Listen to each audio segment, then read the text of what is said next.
दोस्तों नमस्कार, मेरे चैनल पर आपका स्वागत है। चलिए आज बात करेंगे कि सरप्लस शिक्षकों के साथ क्या हो रहा है और सरकार का अब धमाकेदार स्पिन हुआ है। जैसे क्रिकेट में की भाषा में अगर कहें तो बॉल बहुत ज़्यादा मूवमेंट लिया है।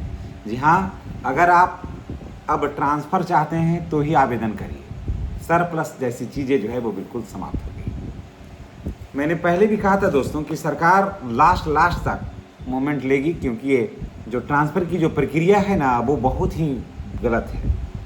ट्रांसफ़र इस तरह से होता ही नहीं है। सरप्लस दिखाने का तरीका ही गलत है। शिक्षकों सरकार का सरप्लस दिखाने का तरीका ही गलत है।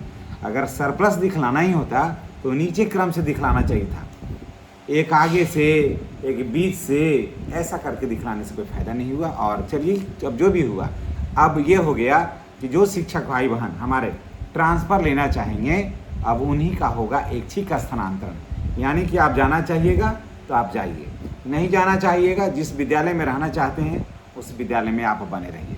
आपको अब कुछ सोचने समझने का ज़रूरत आपको नहीं है और आप बिल्कुल निफिक्र होकर बेफिक्र होकर आप अपने विद्यालय में रहिए। और जो लोग घर से दूर हैं, ये सबसे ज़्यादा मैंने पहले भी कहा था और आज भी मैं कह रहा हूँ, ये ट्रांसफ़र जो बीपीएससी के जो शिक्षक हैं ना, खास करके 3 वाले शिक्षक, सबसे ज़्यादा सूट उन्हीं को करेगा। या फिर वो बीपीएससी के टीआरई 1 टीआरई 2 वाले भी जिनका ट्रांसफ़र नहीं हुआ है, या फिर वो शिक्षक जो फिर विशेष शिक्षक हैं और जो सक्षमता परीक्षा ट्रांसफ़र के लिए ही दिए थे। जो शिक्षक सक्षमता परीक्षा ट्रांसफ़र के लिए दिए थे, घर से काफ़ी दूर थे वो लोग, तो उन लोगों को ये फ़ायदा कर गया।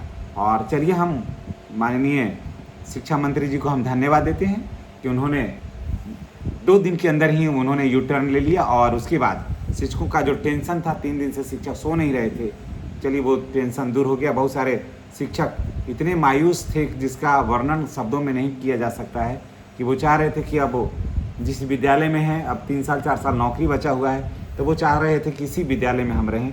तो बिल्कुल मैं तमाम सम्मानित भाई बहनों से मैं यही कहूँगा कि अगर आप चाह रहे हैं कि जिस विद्यालय में आपने अपना पूरा जवानी खपाया है, अगर दरवीज का शेष दिन अगर आप उसी विद्यालय में अगर आप देना चाहते हैं तो आप बिल्कुल निर्भय होकर के दीजिए। आप कोई परेशानी अब आपको नहीं है। सरकार ने ये निर्णय ले लिया है कि उन्हीं का ट्रांसफ़र कीजिए जो ट्रांसफ़र के इच्छुक हैं। और ये अच्छा भी है। आप देखिएगा, सरप्लस उन लोगों का हुआ जो में उन लोग आए जो ट्रांसफ़र लेना चाहते हैं, और जो ट्रांसफ़र नहीं लेना चाहते हैं वो सरप्लस में है, और जो ट्रांसफ़र लेना चाहते हैं वो बाहर थे। और अभी देखिए क्या हुआ कि कुछ दिन पहले ही शिक्षक लोग आए या शिक्षिका आई कुछ दिन पहले ही, है ना, किसी बीमारी के नाम पर, पति पत्नी के नाम पर, अब फिर वही लोग सरप्लस में आ गए।